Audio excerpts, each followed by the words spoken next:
Mesa de análisis de los jueves en Tele 13 Noche. Saludamos como siempre. Patricio Gajardo, ¿cómo estás? Bienvenido. Hola Álvaro, ¿cómo estás? Marcelo Mella Polanco. Buenas noches. @ Mella Polanco. @ Mella Polanco. En Twitter, para que le escriban sobre esta columna y esta conversación que vamos a tener aquí en Tele 13 Noche. Nuevamente convocados por el Cheese and Wine de Salaquet, y esta vez por las declaraciones de la ministra Maysa Rojas, que dijo que no sabía que Salaquet era lobista, Pato. Es que increíble.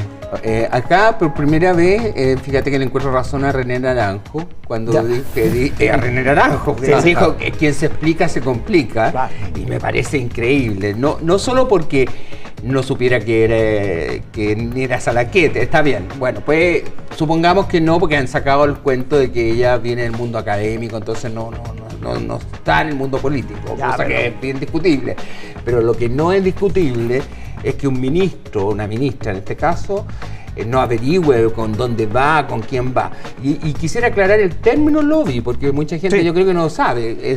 El lobby básicamente, y por eso que hay una ley del lobby, no es tener una conversación en la cual uno vaya a un conversatorio y de una exposición, como es lo que han estado insinuando de que las ministras, los ministros, eso es lo que han hecho. El lobby es una reunión con personas que están interesadas en ejercer influencia en personas que toman decisiones y definen políticas públicas sobre determinados temas.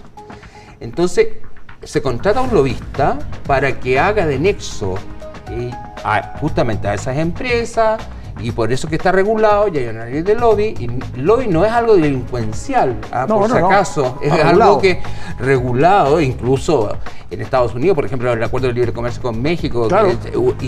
México contrató lobistas muy importantes. Sí. Así es. Así que es una cosa regulada y normal. Claro. Pero yo no sé por qué el gobierno ha tratado de mostrar esto como algo secreto, reservado. Para justificar que no se inscribió como debía ser en la ley del lobby, en el registro. Y el tema, Marcelo, es que se le va acabando de alguna manera el crédito, sobre todo, diría yo, a la ministra Rojas y al ministro Grau, en términos de que su reunión, claro, puede parecer más compleja porque había industriales pesqueros, se habló de salmonicultura, el ministro Grau reconoce que también se habló del futuro del sector, y en ese sentido ya hay voces oficialistas diciendo: primero reconozcamos el error y segundo tratemos de inventarlo, ¿no? Ya como que se está acabando lo primero es que internamente dentro del oficialismo esto tiene efectos disolventes, porque claramente el Partido Comunista toma una posición, más dura, Socialismo Democrático otra y el Frente Amplio otra. Entonces, primero es un golpe duro a la interna del oficialismo, donde se paran de manera muy distinta.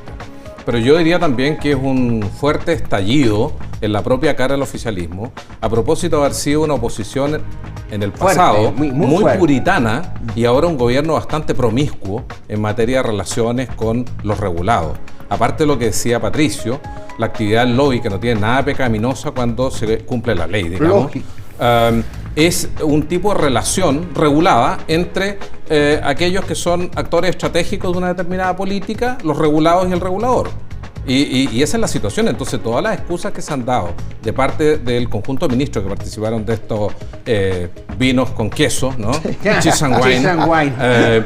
La verdad es que no tiene ningún sentido, porque es evidente que hay un comportamiento, una actuación, una reunión que corresponde a las características del lobby, de la actividad. Hubiera sido mucho más razonable políticamente que se hubiera hecho la pérdida, se hubiera reconocido el error y no prolongar los costos dentro del oficialismo, porque esto además tiene efectos que son totalmente contraproducentes para la oposición. Y llevamos una semana hablando de esto, Pato. No, y además se generan contradicciones entre los dos ministros, ministro Graus y la ministra Rojas, en la cual uno dice que expuso, pero que no contestó pregunta. La Maysa Rojas fue una verdadera exposición académica, digamos, y en el caso del ministro Grau, que sí contestó pregunta. Ahora, si se reúnen con los industriales de los salmoneros, digamos, no es para hablar del tiempo ni de otra cosa, y seguramente hicieron preguntas, porque ese es el lobby, y al señor Salaquet se le paga por eso. Entonces, tiene que recibir una remuneración, y esa remuneración es porque justamente se le van a presentar los intereses que ellos quieren. Déjame decir una frase, porque yo creo que lo más lamentable de todo esto, que genera una situación de un cierto parálisis respecto a la nueva ley de pesca. Exactamente. Ya sabemos, toda la contaminación por conflictos de interés, no existía la ley del lobby, y los casos que llegaron a la justicia, incluso con condenados y personas que fueron privadas de libertad por el caso de la ley de pesca y los derivados, y posteriormente Corpesca, ¿no?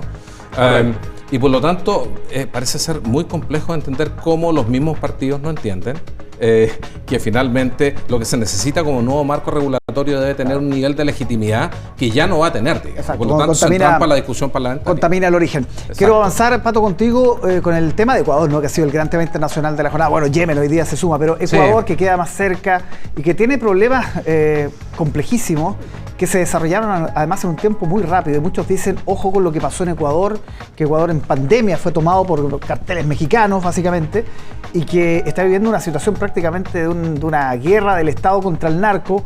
Ojo con las lecciones para nosotros también, ¿no? ¿Cómo lo ves? O sea, yo creo que es evidente que es una elección, es un llamado a alerta, y ustedes han visto la preocupación que ha mostrado el gobierno en tratar de alguna manera separar la situación de Ecuador con la situación chilena, cosa que yo no creo que es tan así. O sea, hemos estado, fíjate que estaba leyendo un informe que señalaba que este año nuevo hubo más homicidios que accidentes de autos. Tremendo.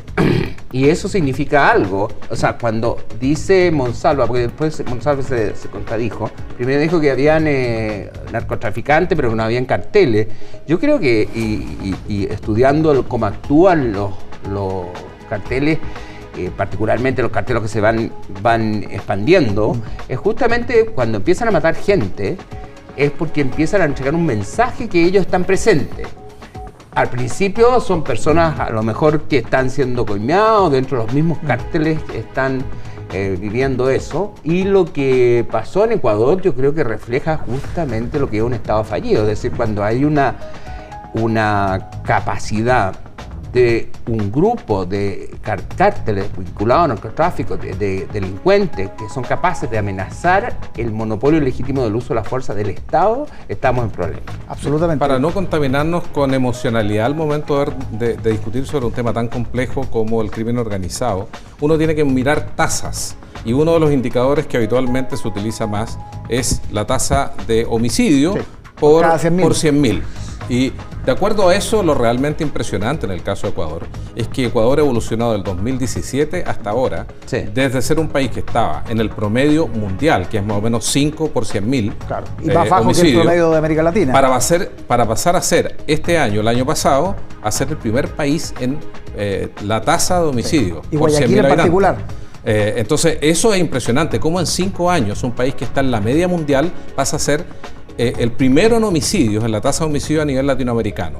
Eso significa que este germen o esta enfermedad, que es el crimen organizado, puede evolucionar muy rápidamente.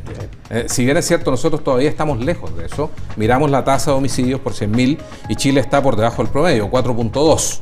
Pero estamos evolucionando rápido, Marcelo. Pero la verdad, eso es lo que estoy diciendo. La verdad es que la evolución es muy rápido. Son como esas enfermedades que se agravan en muy poco tiempo. Y por lo tanto hay que poner mucha atención en dimensiones de este problema que Ecuador no resolvió bien. El tema carcelario, seguir la ruta del dinero y el fortalecimiento de las policías. Son 3 temas que Ecuador definitivamente no resolvió bien. Ahora, yo creo que el problema principal, Álvaro, que tenemos nosotros, no sé, Marcelo, como tú lo ves, si ustedes se fijan en el caso de Ecuador, había un consenso a nivel político completo, incluso del expresidente Rafael Correa, que tiene una línea totalmente distinta al presidente Daniel Noboa actual, que dio su apoyo total. En Chile no encontramos ese consenso. Entonces nosotros tenemos un riesgo, o sea, nosotros tendemos a mirarnos mucho el ombligo, decir aquí en Chile no pasan esas cosas. Hay que estar atentos. Entonces, y el problema es que aquí no hay consenso sobre el tema de la delincuencia, la violencia y cómo tratar el tema. Fíjate que tanto Perú como Colombia y la propia Argentina también han actuado han actuado de una determinada forma, cerrando fronteras, colocando restricciones, ofreciendo tropas en el caso de Argentina. Y en el caso nuestro, ¿cuál fue la respuesta? La Cancillería a mí me sorprendió, o sea, claro, apoyando al presidente Noboa, pero preocupado de los derechos humanos de los terroristas. O sea, cuando se declara por un gobierno democrático que hay un estado de guerra interna y evidentemente se le da la facultad a los militares para actuar. Como buen descendiente italiano, tú tendrás que saber que en el caso de Italia todas las opciones de resolver esto por la vía de los partidos tradicionales se agotó y una de las grandes razones por las cuales llega la ultraderecha con Meloni en el liderazgo fue porque los partidos tradicionales no lograron resolver el problema del crimen organizado. Y entonces yo creo que nosotros como país estamos en ese dilema. La democracia puede resolver el problema del crimen organizado, que es un problema regional, o bien vamos a vivir la suerte de otros países. Muchísimas reflexiones sobre lo que está pasando en Ecuador. Marcelo, Patricio, muchísimas gracias por acompañarnos como todos los jueves. Que estén muy bien.